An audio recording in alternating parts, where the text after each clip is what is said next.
Alright, good day mga lads. Kakabit ko na yung Rig NGRT na passenger footrest para makita ko na kung mayroon ba akong babaguhin. For sure, ang unang babaguhin is yung kanyang spacer mga lads kasi mas makapal to. Ano kasi to, 12mm. Tapos yung gamit kong kasalukuyan na straight is 10mm lamang. Ang ginawa ko, kinuha ko yung spacer ko dun sa motor tapos pinaputulan ko ng 2mm to. Kasi 10mm nga yung gamit ko na bracket passenger.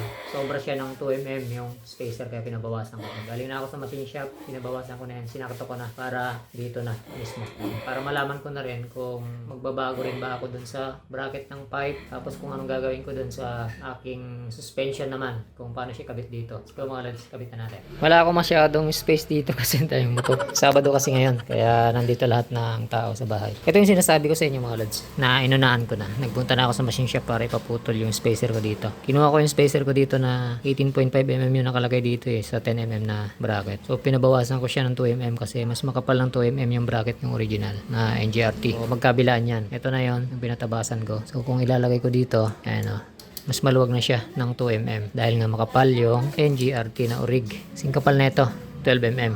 Ito kasi 10mm. Makapal na rin yung 10mm mga lods. Pero syempre, sa 12mm, mas lalong mas makapal. Yan, so unahin ko na dito para makita ko rin kung anong babaguhin ko dito sa tank ng aking suspension. So, kabit ko muna.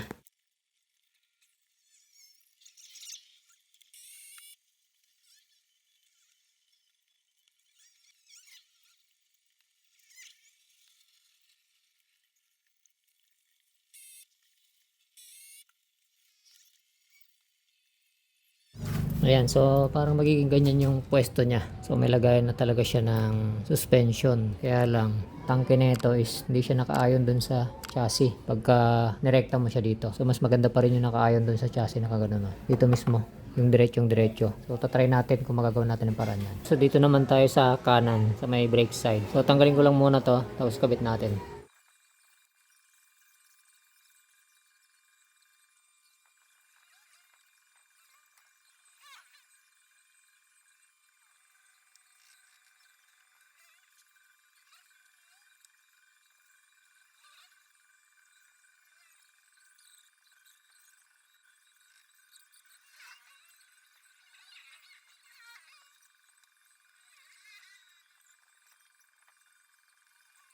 Ano na siya mga lods. So, bagong sapakan, bagong problema sa, sa bracket ng pipe. Yan. So, ganyan siya. Ayusin ko na lang yung bracket ng pipe mga lods. Hindi pa naka-fix masyado dyan. Pati dun sa kabila. Papakita ko na lang sa inyo yung finish na product niyan. Alright mga lods, yun sa wakas natapos na. Nandito pala, diskarte lang pala gagawin dito yan. So gabi ko na tinuloy yung video ko. Dito ko na mismo kinabit. Sa lagayan na mismo, dito ko kinabit yung mismong clamp ng baso. Hindi siya nakaayon sa chassis na pag ganun, kagaya na sinasabi ko. Pero okay lang sa akin. Mas maporma sana pag nakaayon din eh. Pero okay naman to. Siguro ganyan talaga yung design niya. Kasi nga, medyo payuko to. Kaya diniretso na lang nila. Okay naman, goods naman. Tapos dito lang, may sabit ng konti dun sa dulo. May sabit ng konti yung baso. Pero siguro papasuin ko lang ng konti yung plastic para maiano ko siya.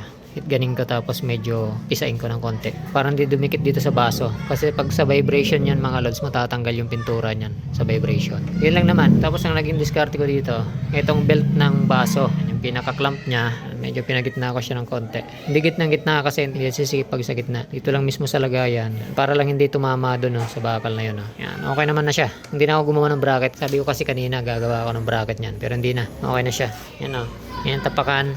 Nandito sa likod Dito naman sa kabila, okay na rin siya. So, gumawa ako ng panibagong bracket ng pipe ko. Hindi, wala na yung stainless. Siguro, tatry ko yung stainless na gawin. Ito kasi alloy na. Yung shifter alloy ko na mumurahin dati. Ginawa ko siyang bracket. Ayan na siya. Okay naman na. Yun lang. Kung magkakabit ka nyan, dati kang naka-straight na bracket. Tapos kung ang pipe mo dati is nandito, nakalagay sa may bandang chassis yung bracket mo, magpapanibago ka talaga. Maiksi nga lang. Mas maiksi na siya. Hanggang dito lang So, may maiksi kasi akong bracket na ginawa ko dati, alloy. Sakto siya. So, hindi na ako nagpakapagod para gumawa. Or di na ako pumunta ng shop para ipagawa. Yan na siya mga lods. Goods na. Ganyan siya. Yan. Sikip dito kaya di ako makapag-video na maayos. So yun lang mga lods na. Sinare ko lang sa inyo. Naka full in JRT shifter na tayo. Yan, meron na silang pang full shifter. Kung gusto nyo na yan, meron naman, legit naman kay iDev 09 sa Shopee. Kung ayaw nyo ng Shopee, kay Boss Fernand kayo kumuha mga lads. Masigurado ron. Yan. So, ride safe sa lahat mga lads. Peace.